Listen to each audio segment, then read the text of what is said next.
Neil, you wouldn't happen to know how to get on the highway from here, would you? Dude, I don't even know where the fuck I am right now. I was at this party earlier tonight, and some guy hooked me up with this incredible X, and next thing I know, I'm being thrown out of a moving car. I've been tripping balls ever since. That's crazy, dude. You know, we've been having a pretty crazy night, too. We've just been driving around looking for White Castle, but we keep getting sidetracked. Yeah, dude, you fascinate me. Forget White Castle. Let's go get some pussy. Huh? It's a fucking sausage fest in here, bros. Let's get us some poontang, then we'll go to White Castle. No, Neil, you don't understand. We've been craving these burgers all night. Yeah, I've been craving burgers, too. Fur burgers. Two friends want to get high and eat fast food burgers, but their night out turns into a wild adventure. Special guest Samantha Noah joins us as we discuss the Ethan Embry fan club, our favorite love montages, and the benefits of authentic diarrhea sounds. Then we find out if Harold and Kumar Go to White Castle stands the test of time.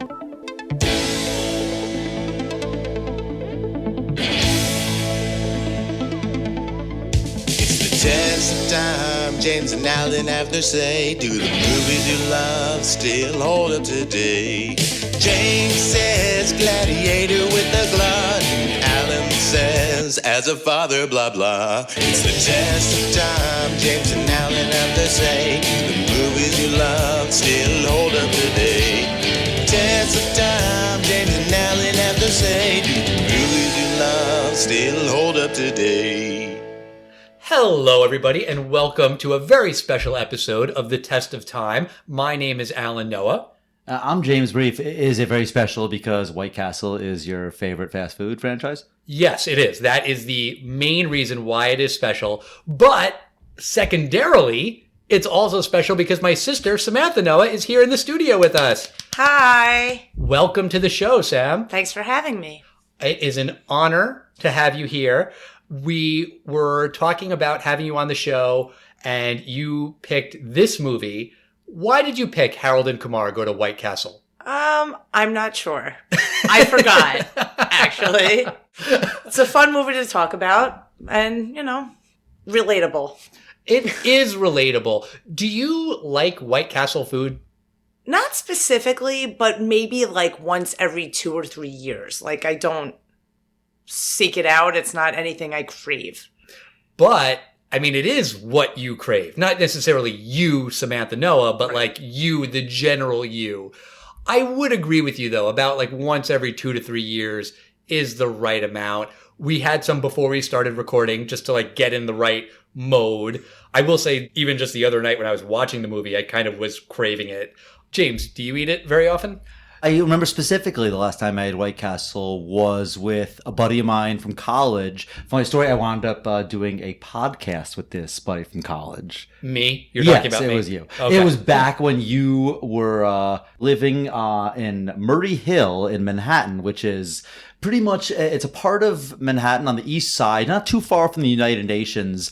It's an area that is entirely populated by people within about 5 years post-college, right? Yeah. I mean, I don't know about it entirely, but mostly. You would feel old, like living in your building that you lived in right now. Oh, I went back to the building I lived in maybe like 10 years ago, and I felt horrifically old. Yeah, being on the cusp of 30 would make you the old person in that building. Absolutely. Yeah. But I moved out of that building, out of that neighborhood in 2005. So it's been at least like 15 years since you've had White Castle? Yeah. There used to be this 24-hour that White Castle on. It was somewhere in Midtown, like on Fifth Avenue in the 30s. Yeah. And you and I would go there sometimes, and it would be the kind of place you don't at like 6 p.m. decide to eat White Castle. No. At 6 p.m., even if you're going fast food, there are other options you go.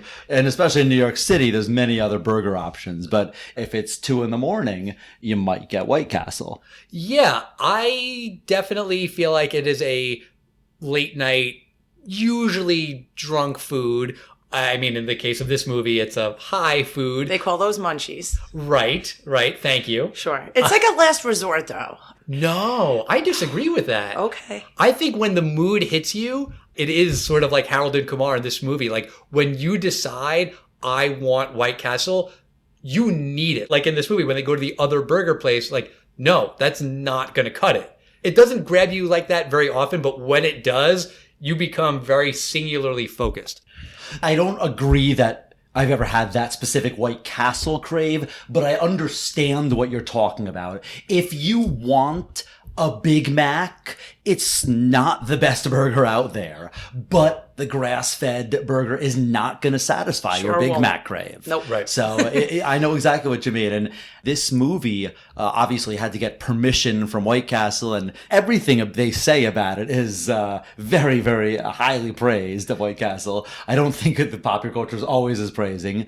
I had read that they were originally going to make a part of the plot about trying to go to Krispy Kreme. Right. And Krispy Kreme said absolutely not. And, I think that was probably something they should have done. Yeah, I mean, I think White Castle, a little bit from a corporate point of view, took a risk by like saying, okay, we don't mind having our food associated with stoners and, like that culture.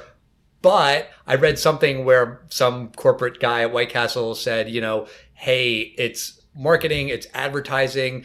They didn't pay to like have their name, associated with the movie. I think they did some promotional tie-ins, but there was some quote about like, we don't agree with everything that happens in the movie, but we enjoy the spirit of the movie. That's like friendship and guys who want to go get White Castle and they'll do whatever it takes. Like, yeah, that's not a bad look for the brand. Right. It's not like McDonald's. There's a point in this film where they're trying to find a White Castle, and it is a correct scenario that, McDonald's, you just drive on the highway long enough, you'll see a McDonald's. White Castle is rare. Yeah, that's very true. True. So I want to ask one question though before we go in. We just had White Castle, and I want to know, Sam, what did you think of it taste wise? No, it is pretty good. I'm not going to complain when I eat it. I might complain tomorrow. Oh, you're gonna complain tomorrow. I'll text you. Please don't. Fine. It's delicious when you eat it. It's something that never really occurs to me, but no complaints about the taste. How about you guys? I will say I hadn't eaten it in 15 years, like you pointed out. So in 15 years, I have never once had the craving to do it. So when you said, Al, that tonight for dinner is White Castle, I was like, okay, I'll go for it. I will say it was better than I remembered it. To be honest, I think the burgers tasted like the plain McDonald's hamburger, just a smaller size of it. And the chicken sliders were fine. They have these weird things called chicken rings, which are like a chicken finger in the shape of an onion ring, they taste exactly like they sound, which were fine. So I don't think I need to go 15 years. That's basically the best compliment I can give it. I don't need to wait 15 years to have another, but I'm not going to have another in 2020, probably. What do you think, Al? I thought it was very good. I enjoyed it. I agree with you that I probably won't have it again this calendar year, but I enjoyed it. I ate, I think, like 5 burgers and a couple of chicken rings and onion rings and some fries, and I did overdo it. We have a bunch left over. That's what you're supposed to do. Yeah, I gave some to the kids. My daughter, codenamed Hermione, said that she really liked it. So I was like, okay, good. We've got a convert. And actually, that could get me there sooner, just having the fact that the kids like it. Mm-hmm. They might just request it at one point when I don't feel like cooking. So we could go there. Is it inexpensive? Oh, it's so cheap. So cheap. Like burgers are like 49 cents. Oh, I guess if you ate 5 of them, that's still only $2.50. And, Yeah. These days, Big Mac, I think alone is probably like $3.99 or something. Yeah. All right. So the second half of the film's title, White Castle, seems to stand the test of time. I think so. All right. Now let's just see if our friends Harold Lee and Kumar Patel going to White Castle and their adventures in said pursuit stand the test of time. Yes, let's. Usually we talk about the plot, but really the plot is the title. Harold and Kumar go to White Castle. This stoner comedy reminds me of Dude, Where's My Car? And there's a very simple plot, and Dude, Where's My Car? There you go. There's also the summary of the film in the title. And they reference that movie in this movie. Yes, they do. And this film is about these two stoners, are Harold Lee and Kumar Patel. Harold Lee is an Asian American. Kumar Patel is an Indian American. They're early to I'd say mid-20s, right? Yeah, I think so. 24, 25. So they're from New Jersey, and they make their way through the state on a mission to satisfy their marijuana-fueled munchies. There's only one thing they want, and that's White Castle. And on their way to White Castle, they encounter hillbilly swingers, racist cops, and of course, a horny Neil Patrick Harris. Very relatable. Yeah. It's happened to us all. So this movie, I don't believe was a big hit. It wasn't a blockbuster, but it made enough money for them to greenlight 2 sequels. Absolutely. See, that's right there. You know it made enough money, but you're also correct in that it didn't make much money. Why does a film like this make 3 films in a franchise? Because the budget was basically non-existent? Right. I'll tell you right now how this film was told to me.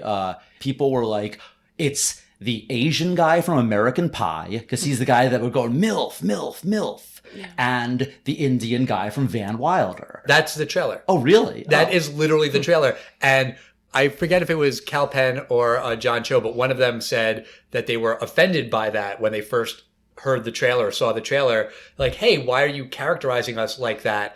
But then they realized that that's actually kind of the point, in that when people would see the trailer, that's what they would think, and that the movie sort of subverts a lot of the stereotypes. And so by kind of like putting that out there in the trailer, they were kind of doing it with like a wink to the audience. And yeah, that was literally the line in the trailer. That's so funny, because I'm wondering if I'm a result of marketing there, or if I'm remembering it that way. Or if like you're just a friend said it to you that way. Well, I probably saw the trailer, because that's back when I saw trailers, and I used to love trailers. So really, I loved watching trailers. Like, a lot of people that like trailers love them. And I used to be one of those people until I decided to hate them. Why do you hate them? I find trailers, especially trailers today, give away too much of the plot. It's true. And so that's what it is. And there have been specific movies that ruin things for me in the trailer. Fair enough. But yeah, this film did pretty well. It was only a $9 million budget. It opened July 30th, 2004. Ooh. So, it's in the middle of the summer. It's actually, I think it's a great time to open a film like this. Because this is essentially an August opening. And August is when the big hits slip in. That's when the Wedding Crashers come. The Sixth Sense opened then. And this $9 million budget opened with $5 billion opening weekend at number 7.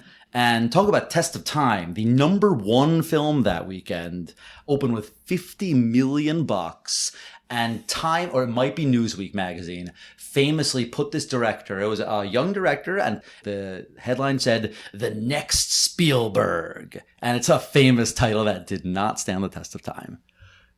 Didn't they say that about M. Night Shyamalan? That's what I was going to say too, yeah. That's exactly it. This is the opening of The Village. However, signs had opened to tens of millions more. So this is actually the decline. And the next one, Lady in the Water, would do even worse. Right. And then The Happening with Mark Wahlberg. This is the decline right here. And Harold and Kumar Go to White Castle wound up making $18 million domestically. Not bad. So, doubled its budget, which is, probably did okay. But this film did fantastic on DVD. I always tell people that a DVD collection, when you go over to someone's house, it's not a reflection of who they are and what kind of films they like. It's a reflection of what kind of films they liked between 2002 and 2006 or so. And Harold and Kumar Go to White Castle is it's a film that a lot of people had in the DVD. Did you have it? I actually do own it. Yes, I remember I bought it for $5 at remember the big Virgin store in Union Square? Sure. Yeah. Every DVD was $5 there, pretty much. And I'll tell you, there's something really funny on the DVD. The DVD is just the 2 guys, they're driving. So it's the 2 of them behind the wheel. We watched the movie, we finished it, and then it was just on the menu. So you just slowly just see the 2 of them, just there for a while. And then 10 minutes later, they look and they go, "Hey, Harold, are these guys gonna press play?" It's funny. Guys, press play. We can't hold this expression.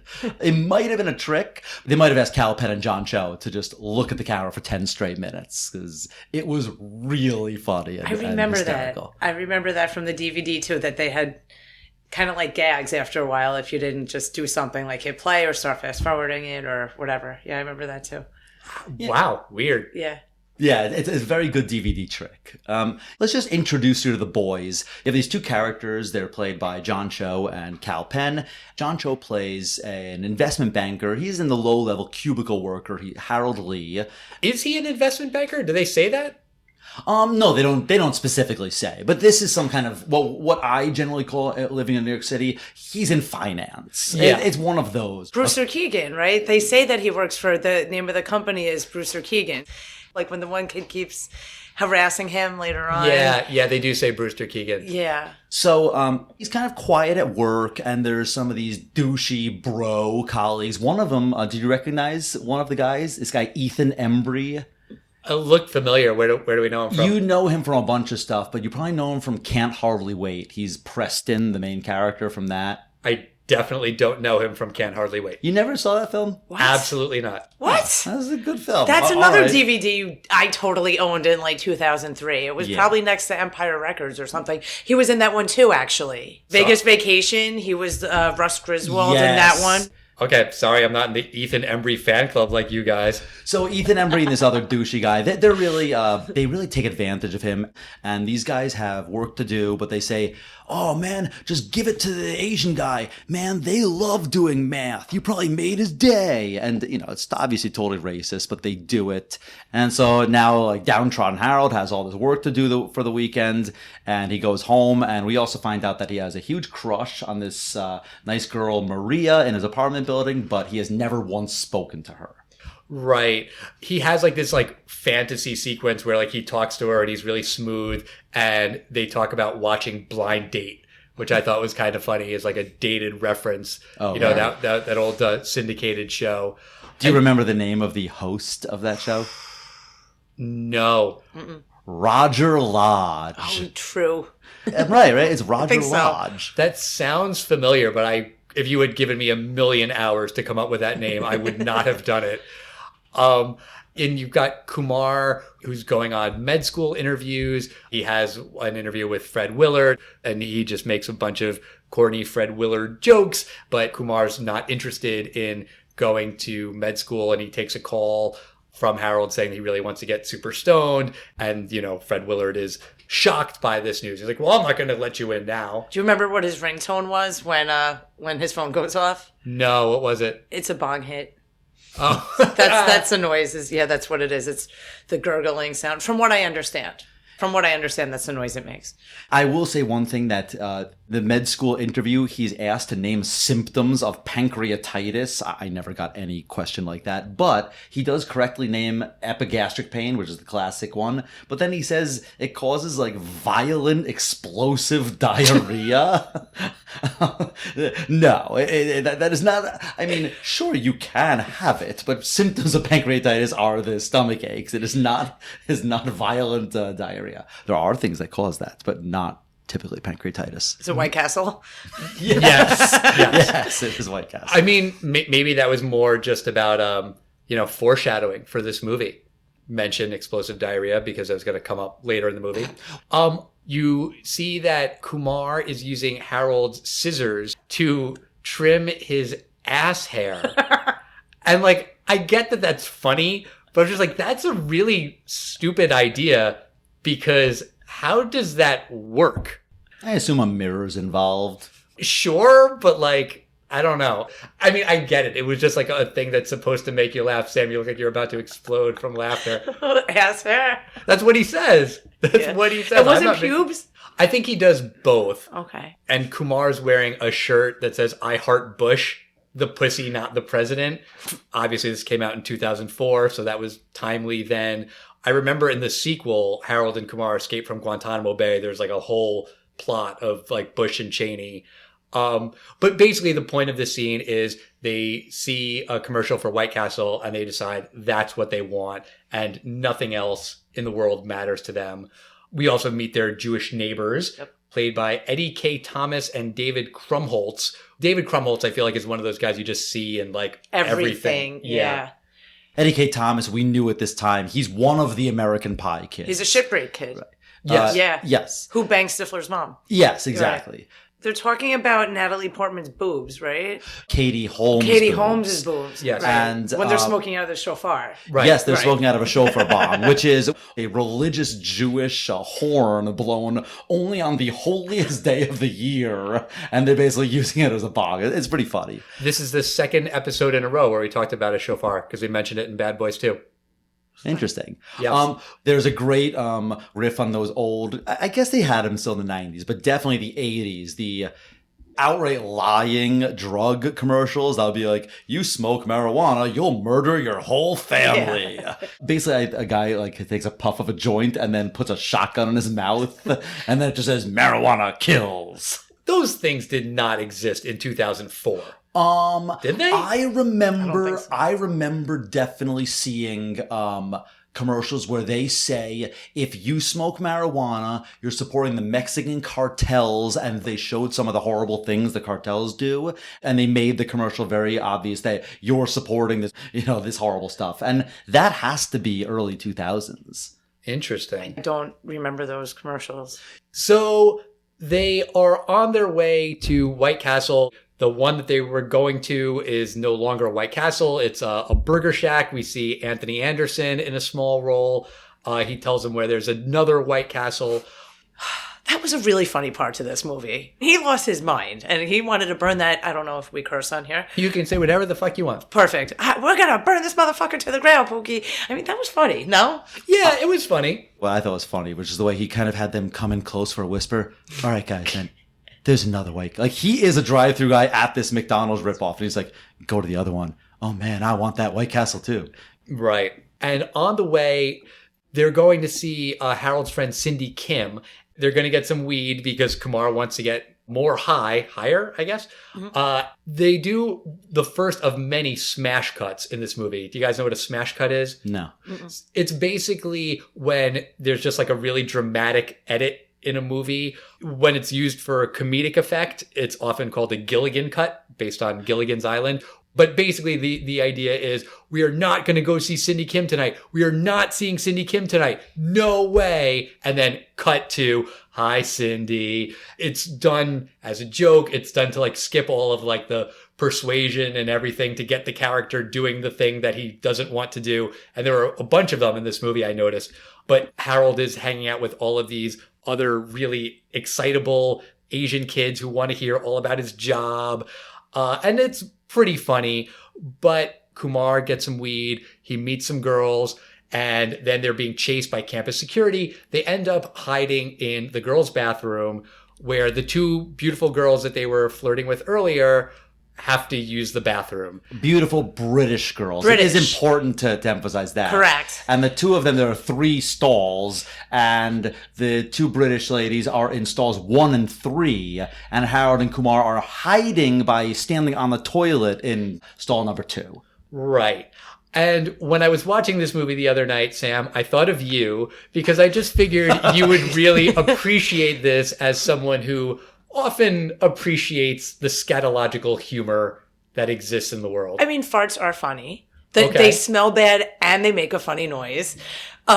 They check all the boxes. I mean, not all of them, but it's funny. Listen, there are some things that I will not outgrow, and the sound of a fart is probably amongst them. I will say, though, when I was doing my research, there was somebody who was a film editor, I think, or something. He worked on the movie. Don't quote me on what his position was, but he got the actual noises from a truck stop bathroom, which means they weren't just making fart sounds with like a whoopee cushion somewhere. These are actual diarrhea sounds. And that, my friend, makes it so much more authentic. And I love me a good authentic diarrhea noise. And I think it's probably what makes people laugh, to be honest, because I think you heard that sound, and to you, you're sometime in your life, you probably made that sound. Jesus. Al, you never did in your life. You never farted in your life, Al. No. I don't think that's true. No. They're always silent. Yeah, and by the way, that's tacky. Oh, yeah. Yeah, silent but deadly is tacky. Yeah. Own it. Rude. Own it. But what did they call it? Battle shits. Yes. And here's my question. It's a game that they're playing.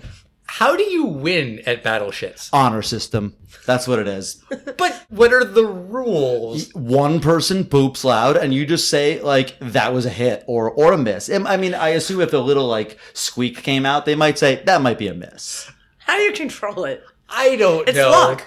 There's no skill. I guess, kind of like Battleship. Yeah. Although there's a little skill involved there. I just don't understand why the second those two girls walked into the stalls, those two guys didn't immediately run out of the bathroom. Oh, I agree. I was thinking the same thing. The security guy was long gone at that point. Like, I get it. Like, it's funny that they stay in for the joke, and you could argue that they were just so frozen or whatever. But I remember when I was in college freshman year, there was a co-ed bathroom across the hall from me, and I never once used it because I didn't want to hear girls go into the bathroom. I went to the men's room. Yeah, we had the same one. We had a T-shaped floor, and one end of both tops of the T had there was a boys' room, a girls' room, and then the middle part of the T had a co-ed. And it was agreed no one pooped in the co-ed, but there was one guy that was openly, I do not acknowledge this agreement, and he pooped in it. Gross. So the guys leave Princeton. Along the way, Kumar needs to pee. He pees on a bush. Some like random guy shows up and just starts peeing right next to him, which I thought was just one of those things that's like probably 1 trillion times funnier if you're high when you see it.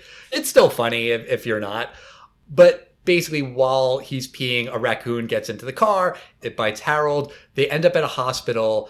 And I immediately thought of you in this scene, James, because I had a feeling that you would have some strong opinions about the fact that Kumar is basically forced to perform surgery on a guy who's been shot.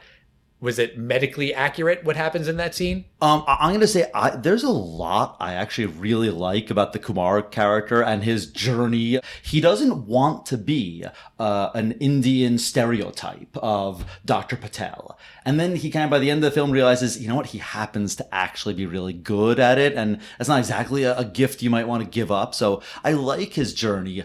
But I really hate this scene. Why? Because it's not supposed to be something realistic. But the fact is, in this scene, Kumar goes in and he just takes out 4 bullets. And I did not like that this guy was naturally, by birth, he knew how to like yield a scalpel. Gotcha.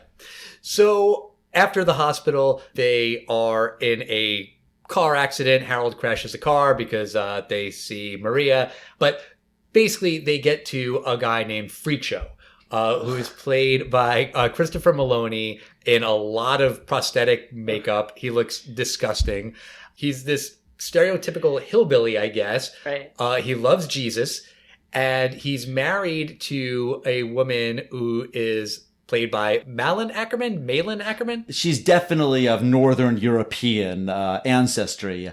She was a Silk Spectre 2 in Watchmen. Yep. And she's been in a lot of other stuff. She is a beautiful woman.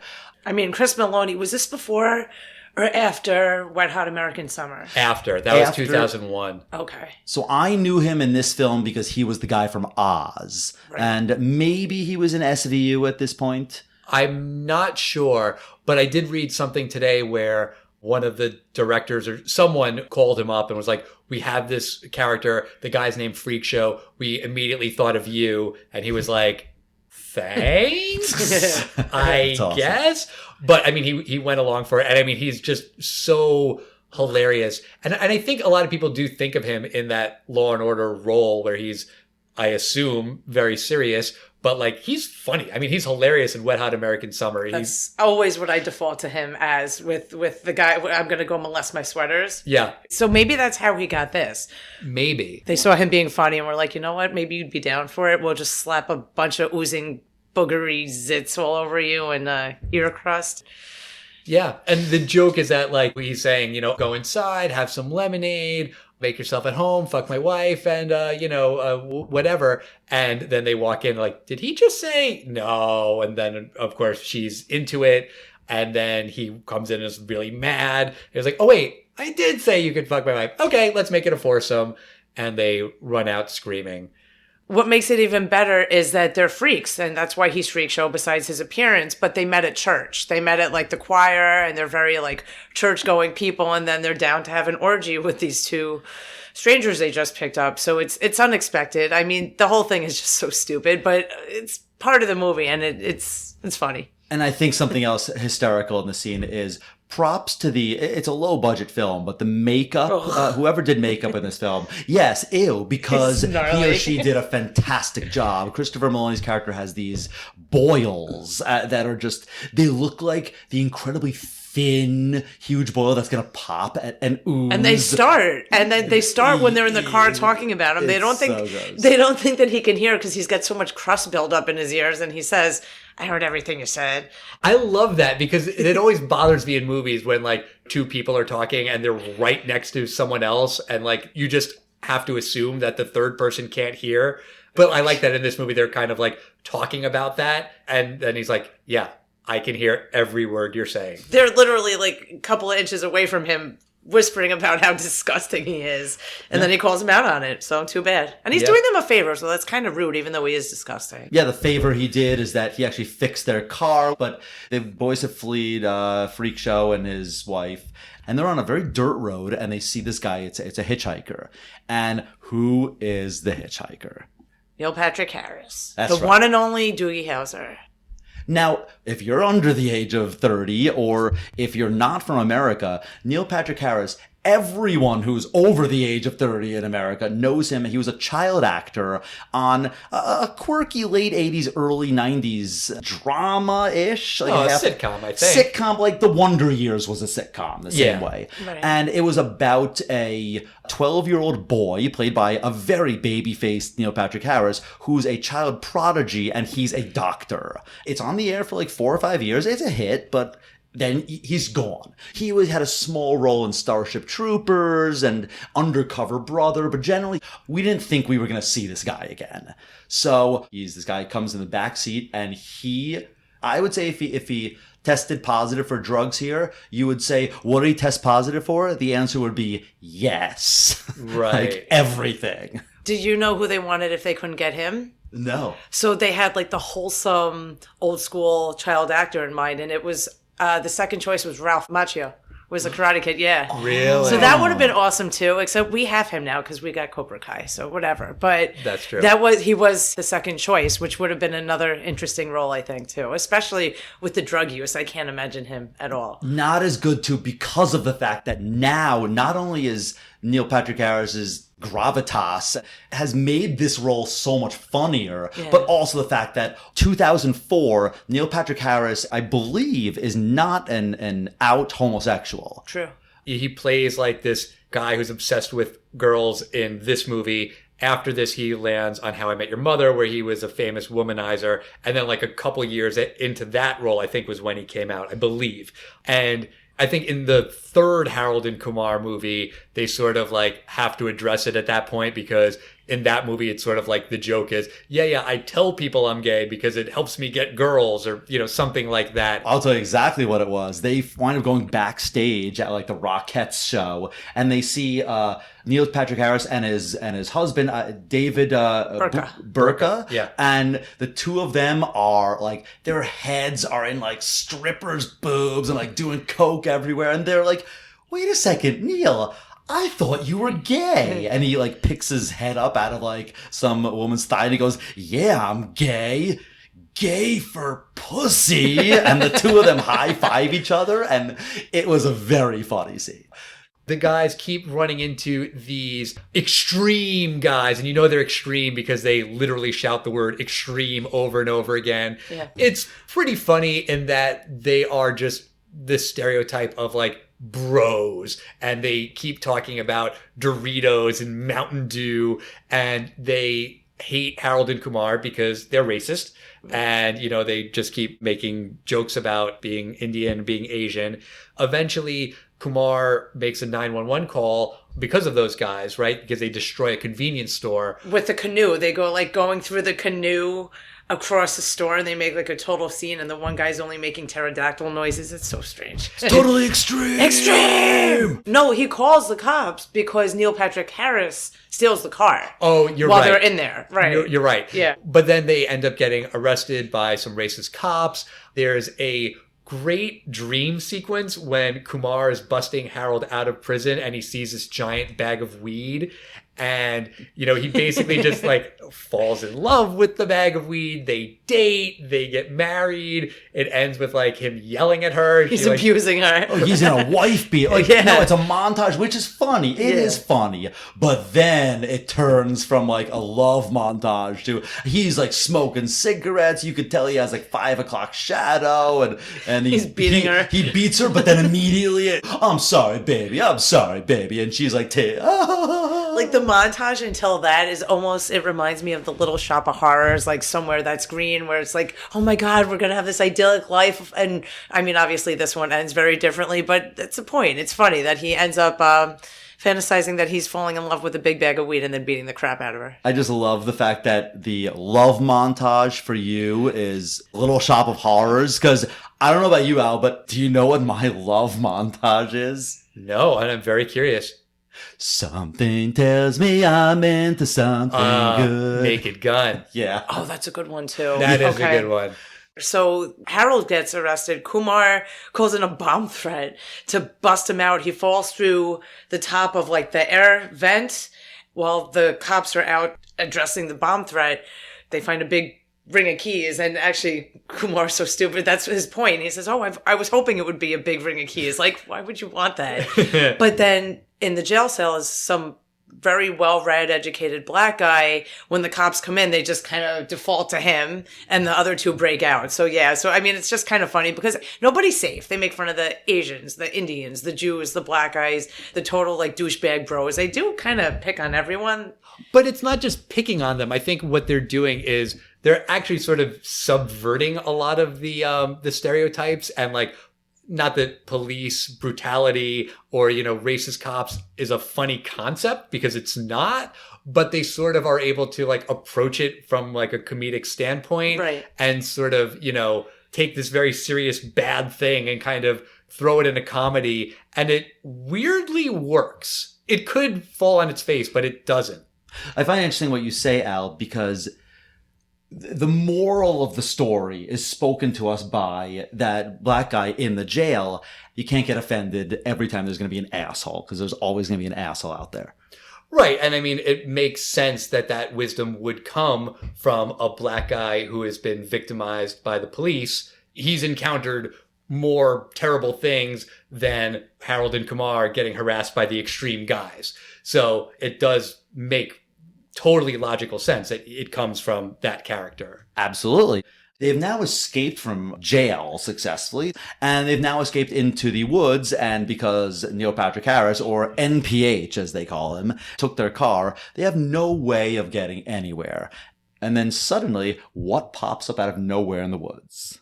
A cheetah, which they have been setting up throughout the movie in like news broadcasts that are like on in the background, like a cheetah escaped from the zoo. Like that just comes up a couple times. If you're not paying attention, you could totally miss it. You missed that, I Sam? caught it. Yeah, I don't think I ever caught that. That's funny. So then they encounter the cheetah. They decide to go for a ride on the cheetah after they get the cheetah high. You know, I understand this movie had a very small budget and they did a lot with what they had to work with, but like, it's terrible. It's terrible. It's just so green screeny when they're like riding the cheetah. I mean, fine. I don't know that I could do a better job with $9 million, so whatever. After they escape from the cheetah, they actually wind up encountering the extreme douchebags again. And because they've had such a horrible night and they're stranded and walking, they decide to steal the extreme guy's Jeep. It's one of these decked out like a neon Jeeps, and it's got a kayak and a hang glider on the top of it. And they're racing down. The cops are chasing them. There's a chase through the forest, and they realize they're at the edge of a cliff and they're kind of trapped. However, they have a hang gliding device, a hang glider, I guess is what it's called. I think so. Yeah. I think that's what you would call a hang gliding device. I guess so. So they just go, and that's how they get to safety, to White Castle. That's right. They see at the bottom of the cliff is the White Castle. And for people that also have never seen a White Castle, it looks like your medieval little castle if a 5-year-old was designing a castle. Some of them look more like castles than others. And I agree that they should look like castles. And when they don't, when you just see like one that just looks like a regular building, I get a little disappointed. It is disappointing. It's supposed to be a White Castle. Wait, there are Pizza Huts that don't have the hut. Why on are there it? Like- Pizza Huts at all? Well, yeah. but if you're gonna have pizza in a Pizza Hut, it might as well be a Pizza Hut. Same thing with IHOP. Like there are IHOPs that don't have the big giant blue roof. It's like, well, then how do I know it's an IHOP? Like, fuck you. You could be you could be anything for all I know. You could be an imposter. The hang gliding scene is also bad green screen. I also sort of lost track of time because it was dark when they get to the cliff and they decide to hang glide. They hang glide for a really, really, really, really long time. Really long time and really far. Right. Just to go like what looks like a quarter of a mile max, and then it's bright daylight by the time they land. It's a stoner movie, whatever. But they get to White Castle, they order 30 sliders, 4 large fries, and 4 large drinks each. Oof. I mean, oof is right. I ate 5 before, and I don't think I could eat another bite. That's a ton of food for both of them to share. And yes, I get it that they're hungry and they've got the munchies and everything else, but that's kind of obscene. What is a Crave case? How much is in that? I believe a sack of 10 is 10, a Crave case is 30, and a Crave crate is 100, I believe. I mean, to eat that sack of 10, that would probably set your stomach back a while. But a 30, I guess, they each had the Crave case. Did they smoke again before they sat and ate? Because by then, they would honestly have to. They've smoked several times in this film. But they went hang gliding and hung out with a cheetah. And I think after all that, like they'd probably, first of all, need to decompress and smoke again. I don't think they'd still have the munchies. They do get high with the cheetah, which I think is fairly close to that point. First of all, they order everything and they're about to get their food and they don't have any money. And then they turn around and Neil Patrick Harris is there. Turns out he brought the stolen car there and he decides to pay for their meal as an apology for stealing their car. When they finally get the White Castle and they do like a burger cheers to each other, there is a fantastic beat. And to me, it is incredibly satisfying. These two gentlemen earned the White Castle. I agree. They definitely did.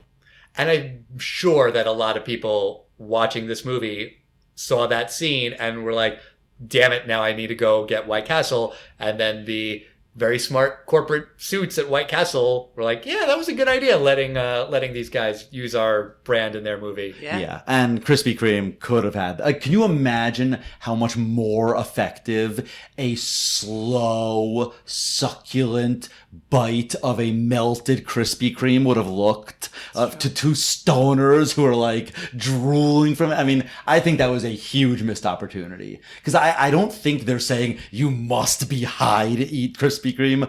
Yeah, but everything kind of wraps up in a neat little bow because Kumar realizes he wants to be a doctor. He's got this gift and he's going to go for it, by darn it. And Harold meets his jerky bosses. They were at White Castle 2 by astonishing coincidence, but hey, whatever. And he tells them off and says, if you ever try to pull that shit on me again, I'll have you fired. I'll have you humiliated. Harold goes home and sees Maria, and he finally works up the courage to talk to her. They kiss in the elevator, but she's going off to Amsterdam. She'll be back in 10 days. And then Kumar's like, let's go to Amsterdam. Let's go after her. You know it's legal in Amsterdam, right? Wink, wink. And that is basically the premise of the sequel, is they try to go to Amsterdam after Maria and then have a whole entirely different set of wacky adventures along the way. Although there is a short on the Harold and Kumar Escape from Guantanamo Bay DVD called Harold and Kumar Go to Amsterdam. Ooh. And it's like a 12-minute short of like, what if they did make it to Amsterdam? If like one thing goes different at the beginning and everything goes according to plan. And they just don't get arrested and go to the terrorist camp at Cuba. That one little thing didn't happen. Right, that one tiny detail. I will say that we don't want to leave off the epilogue of this film, that during the credits, it wraps up some of the storylines. The extreme skinhead-looking dudes, it turns out that the bag of marijuana that the boys had stolen, they left it in the car when they stole it. So the cops found a huge bag of stolen marijuana in their car. The black guy that was in jail. He wound up winning, I think, some lawsuits maybe and getting millions of bucks. The last joke of the film is that they say that there were two boys that escaped from custody from the jail. Police have just released a very accurate sketch of these two boys, and it is the most racist picture of like a Japanese guy with buck teeth and a Sikh wearing a turban. Yeah, with a turban. And these are supposed to be very accurate depictions of Harold Lee and Kumar Patel. All right, so that's the end of the movie. Samantha, Sam. Al. Yeah, as long as I don't call you Sammy, right? That's reserved for your children. That's I fair. think that's pretty much their name for me, and they can totally have it. But what do you think about this movie? Does Harold and Kumar Go to White Castle stand the test of time? So here's the thing. It's still funny. I think as I've gotten older, it's kind of like it elicits some eye rolls. Like when? The whole thing with the cheetah is stupid, but again, it's funny. I will tell you the bathroom scene will always get me every time because I have the most sophomoric humor ever. We didn't really say much about Ryan Reynolds. He was in the movie with Kumar because Kumar was his buddy in Van Wilder, right? And like the whole thing with his brother and father, and one of my favorite lines in the movie was when he says, "Come on, Dad." No, Daddy's not coming on anything. I mean, there are some things that will definitely always make me laugh, and I think number one is definitely the diarrhea scene. But it does not stand the test of time because we have Grubhub and DoorDash. And if we really, really wanted White Castle, we get it in 45 minutes. Kind of the same thing with the weed. I'm pretty sure you can get that delivered too. But because of the fact that we have technological apps now that will deliver us anything we want, and I do know that there's a White Castle over here on DoorDash, from when I live not too far from here. It does deliver, by the way. So because of that, it does not stand the test of time. It's very easy to procure any food you might be having the munchies for. That is a very, very good point. James, what about you? What do you think? Does Harold and Kumar Go to White Castle stand the test of time? Well, I agree with you on the Grubhub thing. However, I think it would be very easy to write in, especially with two marijuana-fueled characters, some reason why their cell phone bill is gone, or they actually write a very funny reason why Kumar has no cell phone this entire movie, and that's because right when they decide to leave, they've gone like 3 steps from the apartment, and they go, "Oh, wait, I forgot my cell phone," and they turn around, look back, the apartment is like 3 feet back, and he goes, we've gone too far. I remember that. And that's funny. Yeah. And I think they could write another reason why they can't get Grubhub for some reason. We're not delivering to you stupid stoners anymore.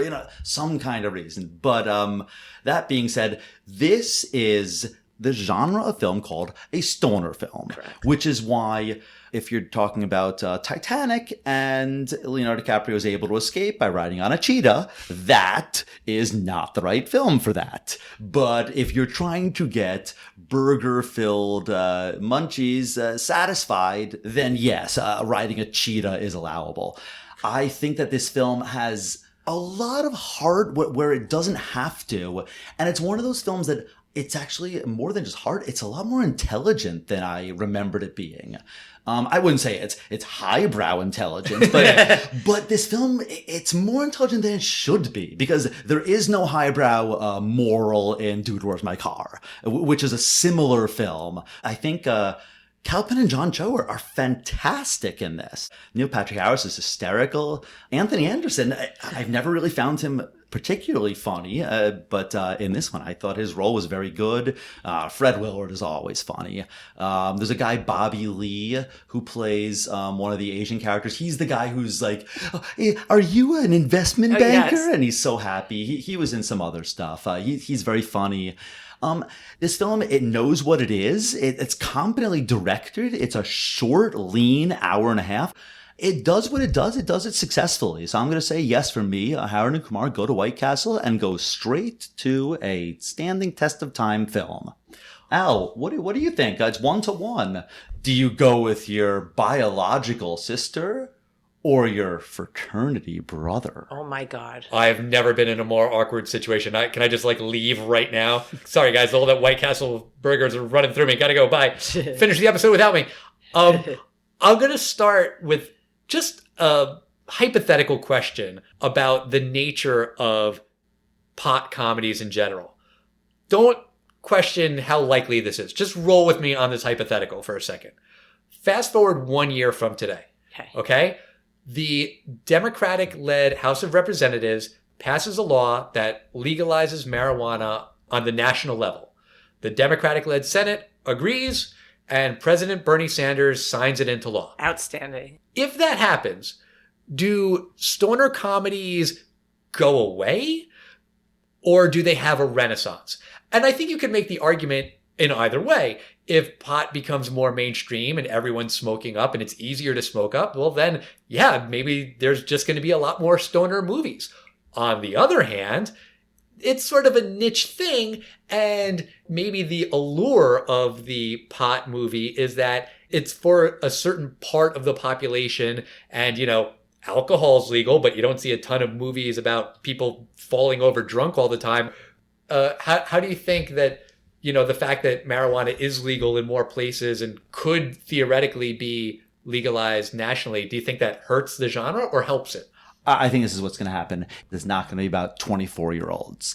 It's going to be about older people who are now, it's like the book club that's going to have it. Like, there's going to be a movie 420, 55 plus, you know, something like that. Like, that's that's the stoner comedies. And that's going to be, I think that could be funny. Okay. So I don't think that it is such a niche genre anymore, because maybe present company excluded, I don't know, but everybody smokes weed. Just about. I don't like to speak in absolutes, but it's really not a taboo anymore.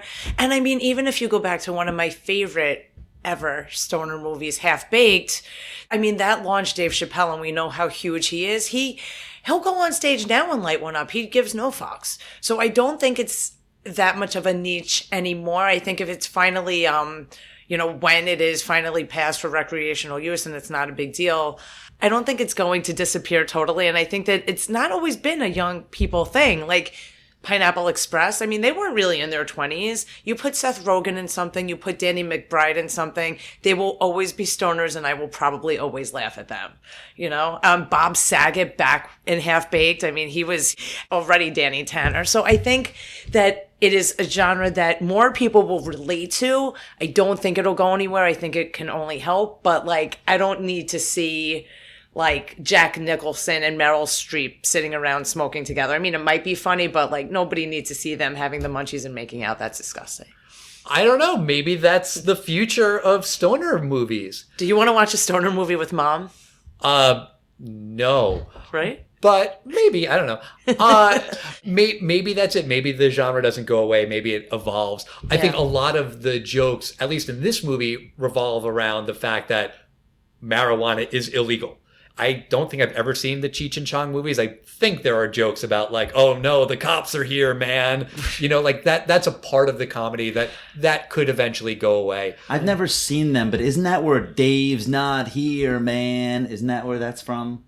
Maybe. I think so. I don't know. There was like one part I remember from one of them where they're in the car and the car's all smoked out. It's a big cloud, and they get pulled over by the cop, and it's a car window, which is clearly glass, and the cop is knocking, and whoever the driver is, I think it was Cheech, says, "I see you knocking, but you can't come in." It's silly humor. Yes, if you're smoking, it's even better. So, I don't know, that was just something that came to mind with thinking about if this movie stands a test of time. You know, to your point about why they don't have the cell phone, I do think that was a very funny bit, and I like the way that they wrote out their cell phones. But in 2004, yes, they had cell phones, but they did not have smartphones. And I think it's a lot harder to believe that two people would go out looking for a place that they don't quite know exactly where it is, and both of them would leave their smartphone behind. Because one of you needs to have Waze so you can look it up, or Google Maps or whatever. Back in 2004, cell phones were used for making calls, maybe texting. But I feel like nowadays, one of them would have brought the phone, and that does kind of hurt it from a test of time perspective.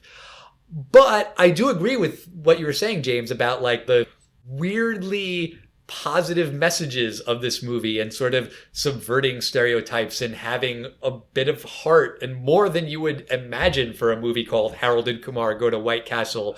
I enjoyed this movie way back when. I enjoyed it now. And even though it's not totally perfect, I'm going to say that it does stand the test of time. So, sorry, Sam. That's okay. That's okay because, hey, you came on the show. Thank you so much for coming on the show. Hey, thanks for having me. I hope you'll come back again. Can't wait. There were a couple of movies we were talking about having you come back to do, not the least of which is My Blue Heaven. You've got to come back for that one, right? Cannot wait. Let me know when. One of my favorite movies. I feel like My Blue Heaven should be done as a pair. Do you know what movie it's supposed to be paired with? Is a true story. My Blue Heaven and one other film are based on the exact same mob story written by a husband and wife. Oh my God, this team. is my favorite fact, and I'm so there you excited go. that you know this because so many people question me on it. My number one top favorite movie ever is Goodfellas. And because Nicholas Pileggi wrote Wise Guy, Henry Hill had a huge mouth, and even after he went into witness protection, he kept running his mouth. Nicholas Pileggi's wife was the late Nora Ephron, and she had so much extra info from Henry Hill after he went into the program that she sort of adapted his story into a comedic sequel, which is My Blue Heaven. And I'm so excited that you know that because nobody does. Well, fun fact, both of those movies came out in 1990, which means it's their 30th anniversary. And, you know, sometimes we use anniversaries as an excuse to watch old movies. Just throwing that out there. Perfect. But thank you again for coming on the show, Sam. Please take some of those extra White Castle burgers home with you. I'm not going to eat them. That's it for us this week. Next week, we are going to be talking about Teen Wolf with our friend Lauren Miller. I can't believe we've never done Teen Wolf. This is exciting. But we want to hear from you, the listeners. What do you think about Harold and Kumar Go to White Castle? What do you think about White Castle in general? Let us know. We are at Testing Time Pod on Facebook, Twitter, and Instagram. And don't forget to write us a review on Apple Podcasts. It means the world to us. It really, really does. And we'll see you next time, everybody. Bye. Bye.